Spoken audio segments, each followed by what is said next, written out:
Very good morning to all. कारण मी सकाळी लेक्चर रेकॉर्ड करतो, हे तुम्हाला पाठ होईल काही दिवसानंतर. तर पहा, जे संध्याकाळी अभ्यास करतात त्यांना राग येईल, मग त्यांच्यासाठी गुड इव्हिनिंग. तर पहा, laws of equipartition of energy KTG03. What is this? Kinetic theory of gases, chapter number 3. तर या चॅप्टरमधला छोटासा subtopic, laws of equipartition of energy. तर या शब्दामध्ये पहा, लॉ म्हणजे हा कोणता तरी रूल असेल. इक्विपार्टिशन, इक्वल डिस्ट्रीब्युशन, इक्वल अलोकेशन. म्हणजेच समजा काय म्हणता येईल आपल्याला, आपल्याकडे काहीतरी आहे, ते डिस्ट्रीब्यूट करायचं आहे, ते सर्वांना भेटलं पाहिजे, तर आपण काय करतो? Equal distribution. म्हणजेच चॉकलेट्स आहेत, सर्वांना एक एक chocolate, that is equal distribution. अजून काही असेल तर ते. तर पहा, लॉज ऑफ इक्विपार्टिशन एवढं समजलं. मग इक्विपार्टिशन म्हणजे इक्वल डिस्ट्रीब्युशन, इक्वल अलोकेशन. कशाचं? एनर्जीचं. तर आता तुम्हाला समजून आलं असेल, इथे एनर्जीचं डिस्ट्रीब्युशन होणार आहे किंवा अलोकेशन ऑफ एनर्जी होणार आहे. याला एवढी एनर्जी, याला एवढी एनर्जी, त्याला एवढी एनर्जी, याला एवढी एनर्जी. तर ती सर्वांना सेम एनर्जी पोहोचली पाहिजे, हे सांगणारा कोण आहे? हा law of equipartition of energy. पुढचा अभ्यास करण्याची गरजच नाही तुम्हाला, या शब्दामध्येच सर्व काही तुम्हाला समजून येत असेल कदाचित. इक्वल डिस्ट्रीब्युशन ऑफ एनर्जी किंवा इक्वल अलोकेशन ऑफ एनर्जी. तर पहा, इक्वल डिस्ट्रीब्युशन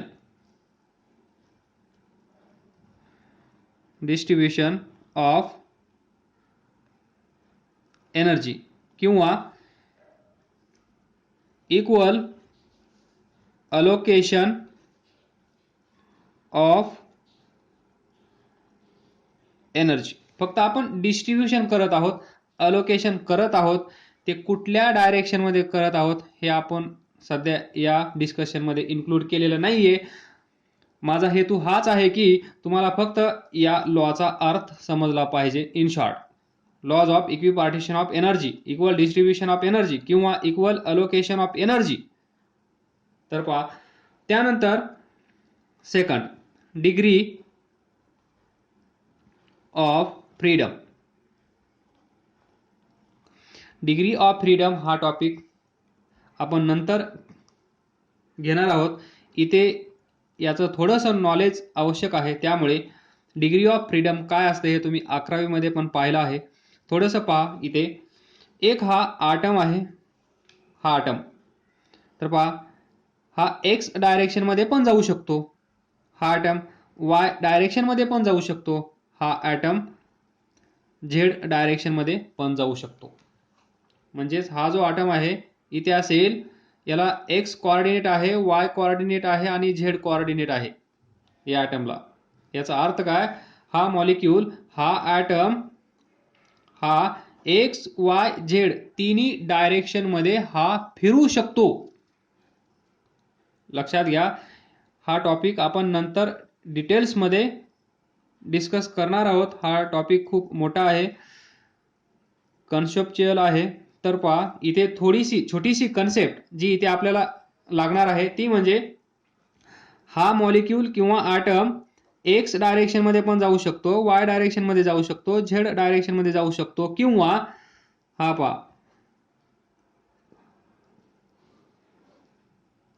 हा काय असेल? O2. इथे एक O आणि इथे एक O2. तर हा पहा, ही वाय ॲक्सिसच्या अबाउट काय करू शकतो? तो गोल गोल फिरू शकतो. कसा? ही ॲक्सिस आणि हा म्हणजे O2. या एंडला एक O2, इथे एक O आणि इथे एक ओ, तो असा असेल तर हा काय करेल, या ॲक्सिसच्या अबाउट फिरू शकेल, ही मोशन. किंवा पहा, हा एक ओ आहे, हा एक ओ आहे, हा असा पण फिरू शकतो, बरोबर. त्यानंतर तो असा पण फिरू शकतो, त्यानंतर तो असा पण फिरू शकतो. येते का लक्षात? हा पहा, parallel to plane, parallel to plane, आणि हा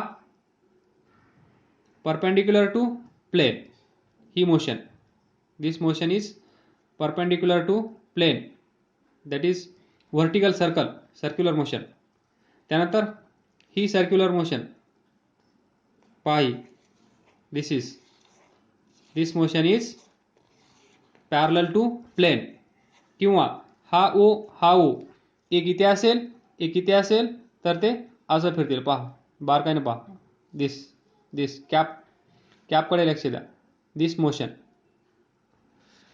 म्हणजेच डिग्री ऑफ फ्रीडमचा अर्थ तुम्हाला समजला असेल या दोन एक्झाम्पलमधून.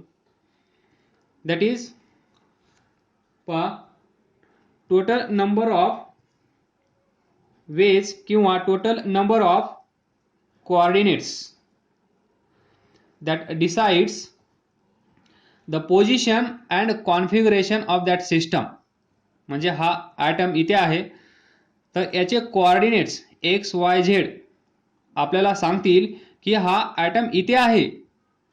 That is minimum number of, total number of और minimum number of coordinates required to describe the motion of this system. त्याला आपण म्हणतो डिग्री ऑफ फ्रीडम. खूप सारं काही डिस्कस करण्यासारखं आहे डिग्री ऑफ फ्रीडममध्ये. हे आपण त्याचं सेपरेट लेक्चर ज्या वेळेस होईल त्यामध्ये मी सर्व इन्क्लूड करेन. आता इथे फक्त एवढंच लक्षात ठेवा की डिग्री ऑफ फ्रीडम म्हणजे हा मॉलिक्यूल इकडे जाऊ शकतो, इकडे जाऊ शकतो, इकडे जाऊ शकतो, किंवा तो ॲक्सिसच्या अबाउट फिरू शकतो. आपल्याकडे 3 ॲक्सिस आहेत, x axis, Y axis, x Y आणि झेड. एक्स अबाउट एक्स फिरू शकतो, अबाउट वाय फिरू शकतो, अबाउट झेड फिरू शकतो. म्हणजेच इकडे जाऊ शकतो, इकडे जाऊ शकतो, इकडे जाऊ शकतो. म्हणजेच काय असेल, translational motion. About X axis rotate होऊ शकतो, अबाउट वाय ॲक्सिस रोटेट होऊ शकतो, अबाउट झेड ॲक्सिस रोटेट होऊ शकतो. म्हणजेच काय असेल, रोटेशनल मोशन 1 2. आणि तिसरं असतं मोशन ड्यू टू व्हायब्रेशन. हे आपण कन्सिडर करणार नाही, या दोनच कन्सिडर करणार. तर पहा, आलं लक्षात तुम्हाला डिग्री ऑफ फ्रीडम म्हणजे काय? These are minimum number of किंवा total number of coordinates which help us to describe the position and configuration of this system. लिहूया, शॉर्टमध्ये लिहूया, नंतर व्यवस्थित लिहूया. Total number of coordinates, total number of coordinates which help us to describe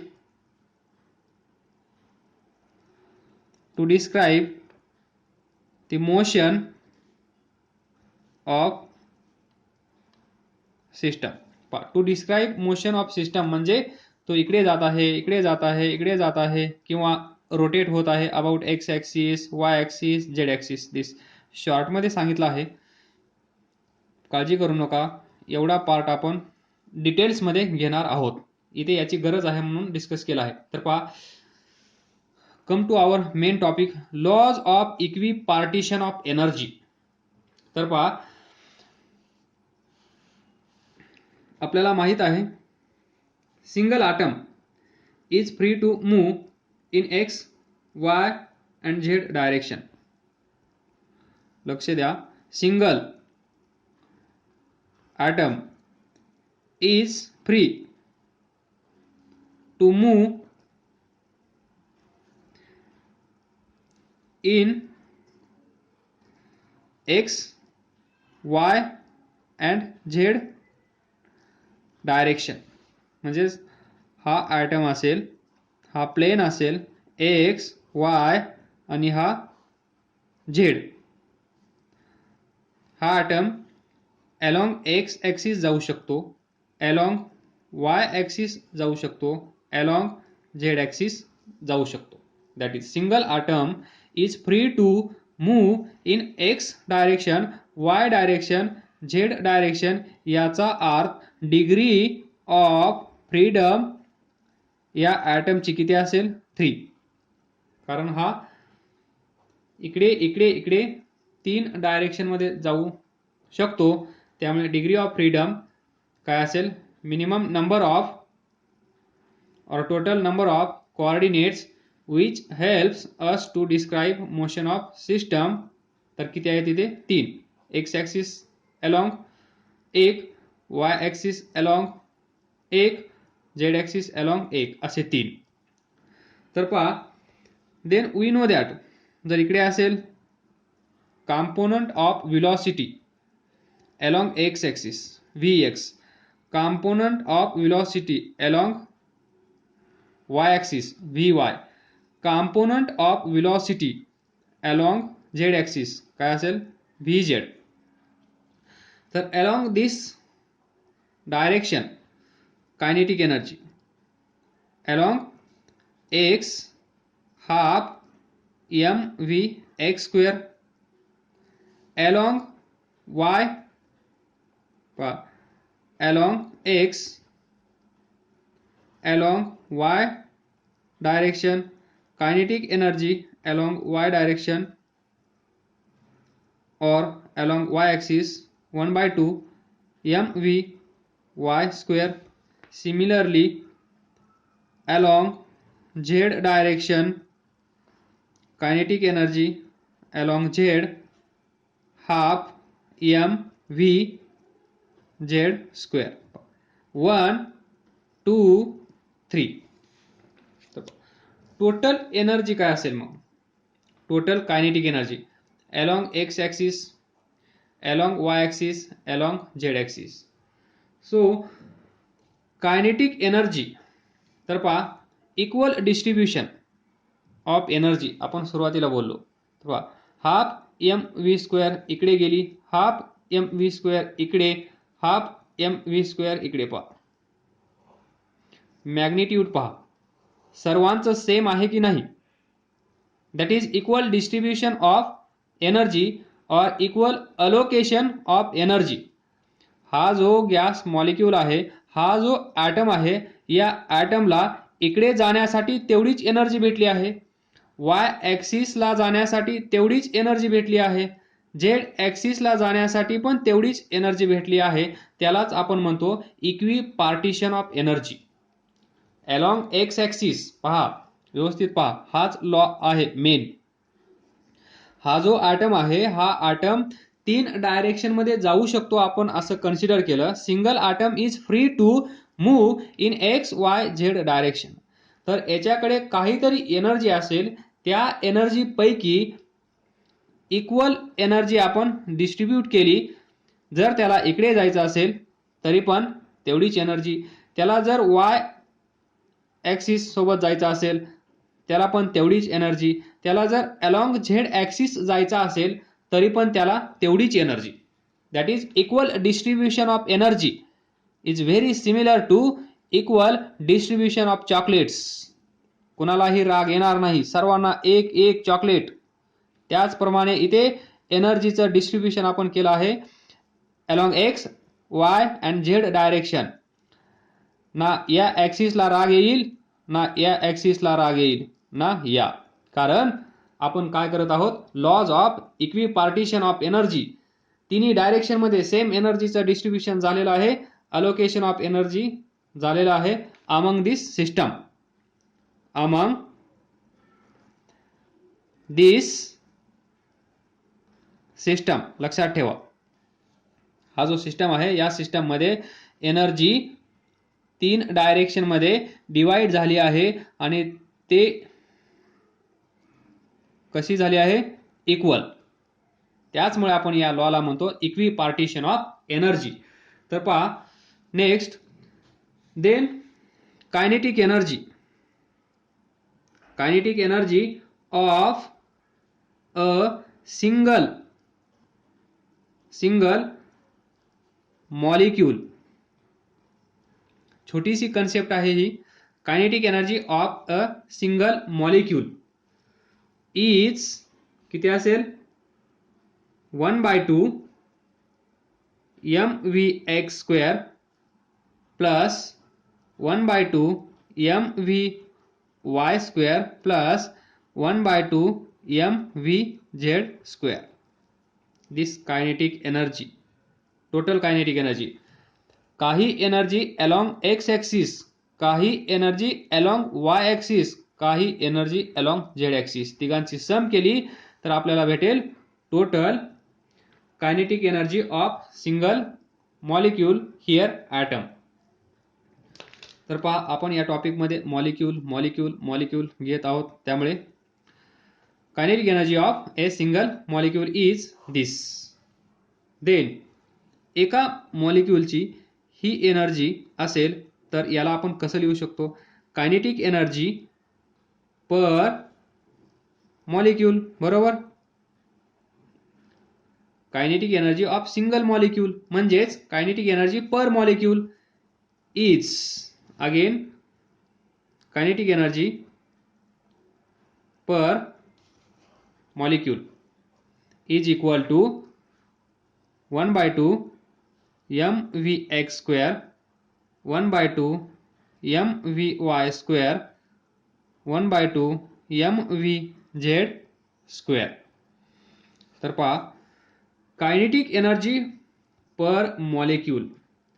kinetic energy per molecule तुम्ही पाहिलं आहे मागच्या लेक्चरमध्ये. What is this? We know that kinetic energy per molecule is given by 3/2 kBT.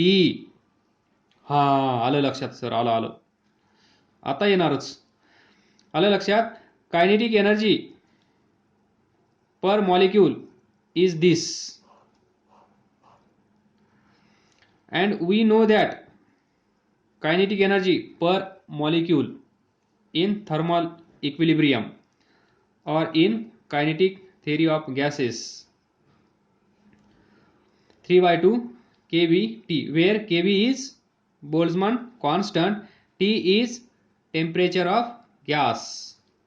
तर equation number 1 याला द्या, equation number 2 याला द्या. दोघांच्या लेफ्ट साइड पहा, दोघांच्या लेफ्ट साइड कशा आहेत या इक्वेशनची. Kinetic energy per molecule, kinetic energy per molecule असं असेल तर तुम्ही काय करू शकता, ही कोणती आहे, वेअर दिस कायनेटिक एनर्जी पर मॉलिक्यूल, तिथे आपण असं लिहिलेलं आहे, ॲव्हरेज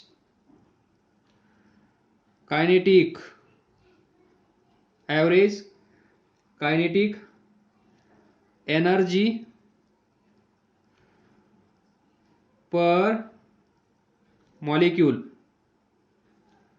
आठवत असेल तर चांगली गोष्ट, आठवत नसेल तर तिथे जाऊन रिवाइज करा. दिस इज. तर या दोन इक्वेशनला इक्वेट आपण करू शकतो आणि चला करूया. थोडंसं अजून सोपं बनवतो तुमच्यासाठी. Kinetic energy per molecule 3/2 kBT. तर इथे पहा, इथे आपण x direction, y direction, z direction असा विचार करत आहोत. इथे आपण असा विचार केला का? नाही. एक्स डायरेक्शन असो, वाय डायरेक्शन असो किंवा झेड डायरेक्शन असो, टोटल करून टाकली direct. Kinetic energy per molecule direct total असा विचार आपण केलाच नाही. त्यामुळेच तर आला laws of equipartition of energy. तर इक्वेशन 2 ला थोडंसं आपण व्यवस्थित लिहून घेऊया. Kinetic energy per molecule is equal to 3/2 ला आपण कसं लिहू शकतो पहा, लक्षात येईल का पहा. 1/2 kBT plus 1/2 kBT plus 1/2 kBT. काय येईल हे? 1/2 1/2 1/2 येईल का नाही? 3/2 KBT. याला इक्वेशन नंबर 2 द्या, नाही तर 3 द्या, हे तुम्हाला माहित आहे. इक्वेशन नंबर 2 याला आपण असं लिहिलं, इक्वेशन नंबर 3. तर पहा आता equation number 1 and equation number 3 या दोघांचं ऑब्झर्वेशन करा. पहा, along x this, along y this, along z this आहे की नाही सेम. त्यामुळे तर इथे आला 3/2 KBT. याचा अर्थ काय असतो? प्रत्येक डायरेक्शन मध्ये, या डायरेक्शन मध्ये half KBT, y direction half KBT, z direction half KBT, equal. पहा, equal distribution along x axis, y axis, z axis same same. त्यामुळेच तर हे दोन मॅच होत आहे. तर पहा, याला आपण असं लिहू शकतो, then 1/2 mvx square is equal to 1/2 mvy square is equal to 1/2 mvz square is equal to 1/2 KBT. पहा, along x axis half KBT बरोबर, along y axis half KBT बरोबर, along z axis half KBT आहे. म्हणजे x axis along तेवढंच आहे, along y axis तेवढंच आहे, along z axis तेवढंच आहे. म्हणजेच along x axis is equal to along y axis is equal to along z axis is equal to काय आहे? Half KBT. थर्मल इक्विलिब्रियम मध्ये ही जी कायनेटिक एनर्जी आहे पर मॉलिक्यूल ही कशी डिस्ट्रीब्यूट झाली आहे? इक्वली. लिहा, equally divided, equally divided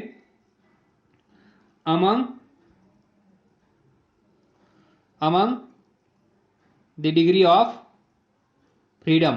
degree of freedom म्हणजे along x axis, along y axis, along z axis. 3 degree of freedom आहेत. तर 3 डायरेक्शन मध्ये इक्वली डिवाइड झाली आहे. बाळांनो, लक्षात येतंय का? Along x axis half KBT, along y axis half KBT, along हा x, हा y, हा z हाफ KBT. तर टोटल किती येईल याची? 3/2. टोटल किती येईल? 3/2 KBT. That is equipartition of energy. तर पहा, x y z इथे असेल half mvx square is equal to half KBT, along z half mvz square is equal to half KBT, along y half mvy square is equal to half KBT. बरोबर, equal distribution, equal allocation of energy, equal allocation of energy along or among the x y z direction. ही आहे concept छोटीशी, that is laws of equipartition of energy. तर पहा, next average energy और average kinetic energy और mean kinetic energy associated. पहा, average और mean kinetic energy associated with every. पहा, समरी लिहित आहोत आपण, समरी जे डिस्कस केलं आहे ते. एवरेज और मीन कायनेटिक एनर्जी एवढं समजलं असेल. असोसिएटेड विथ कुणासोबत असोसिएट झाली आहे पहा, एव्हरी कॉम्पोनंट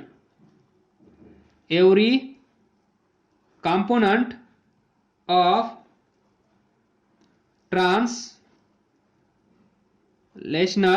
ट्रान्सलेशनल बरोबर कायनेटिक एनर्जी म्हणजेच half mv(x²), half mv(y²), half mvz².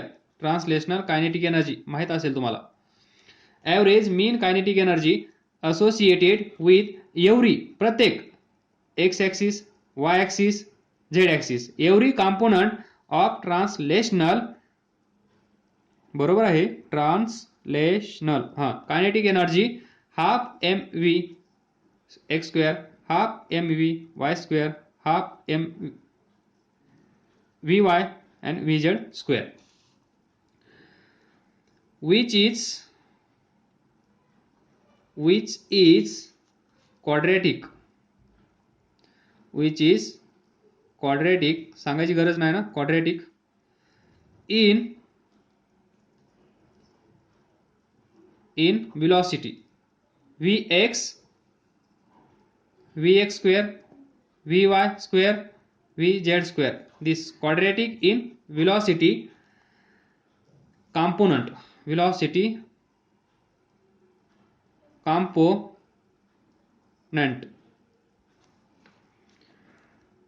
in x, y, z direction. पहा, एवढं जे आपण लिहिलं आहे, एवढं समजावून सांगण्यासाठी आतापर्यंत जेवढं आपण डिस्कस केलं तेवढा वेळ दिला फक्त हे समजावण्यासाठी. Average mean kinetic energy associated with every component of translational kinetic energy हे which is quadratic in velocity component vx², vy², vz² in x direction, y direction, z direction is किती आहे, is half kBt. आलं, kinetic energy is equal to average mean kinetic energy associated with every component of translational kinetic energy x along x axis, along y axis, along z axis, which is quadratic in velocity component, that is vx², vy², vz² in x direction, y direction, z direction is किती आहे, half kBt. हे आपण पाठीमागं व्यवस्थित तुम्हाला equal करून दाखवलं आहे. इथे along x axis this much, along y axis this much, along z axis this much. म्हणजे प्रत्येक ॲक्सिस सोबत किती एनर्जी आहे, कायनेटिक एनर्जी हाफ kBt. आणि त्याचमुळेच पहा, along x axis, along y axis, along z axis इकडे असेल हाफ kBt, इकडे असेल हाफ kBt, इकडे असेल हाफ kBt. तर टोटल ट्रान्सलेशनल एनर्जी किती असेल, total translational kinetic energy contribution of the molecule किती असेल, इज 3/2 kBt. हे आपल्याला माहित आहे. Total kinetic energy per molecule किती असते, 3/2 kBt एवढी असते. हे सर्वांना माहित आहे. याचं डिस्ट्रीब्युशन असं झालं आहे, हाफ इकडे गेली, हाफ इकडे गेली, हाफ इकडे गेली आणि टोटल किती आली, 3/2 kBt. That is total translational kinetic energy contribution of this molecule. हा जो मॉलिक्यूल आपण कन्सिडर केला आहे त्या मॉलिक्यूलचं जी एनर्जी आहे, कायनेटिक एनर्जी, ती इक्वली डिस्ट्रीब्यूट झाली आहे आणि टोटल एनर्जी किती आहे, 3/2 kBt. It depends upon temperature only, not mass of gas. or mass of gas molecule. Then write down last 1/2 mv RMS square is equal to 3/2. म्हणजे जिथे जिथे आपण लिहिलं आहे Vx, Vy, Vz ते काय आहे VRMS स्क्वेअर 3/2 kBT टोटल. कसे असेल एक्स वाय झेड तिघांची सम किती येईल 3/2 kBT. लास्ट समरी किंवा याचे 3 पार्ट, पहिला, दुसरा, तिसरा, 3 पार्टमध्ये ही डिवाइड होईल along X axis, Y axis, Z axis. तर फायनली लिहूया आपण total energy for the system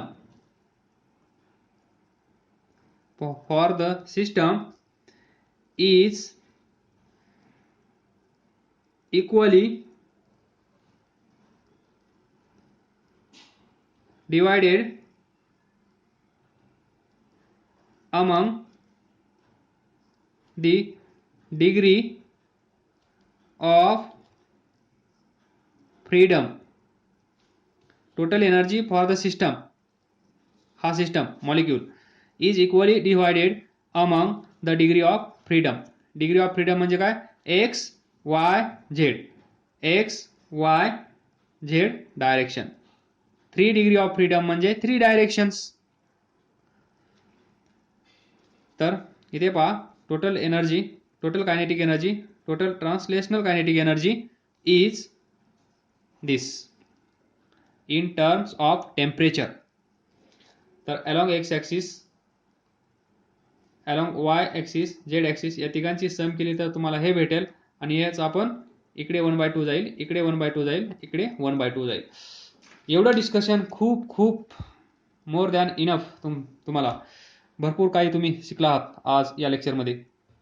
actually law of equipartition of energy is requires only 10 minutes to discuss.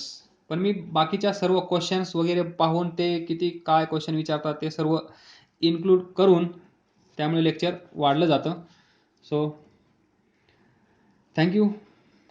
अभ्यास करत राहा, पुढे जात राहा. All the best. थँक्यू.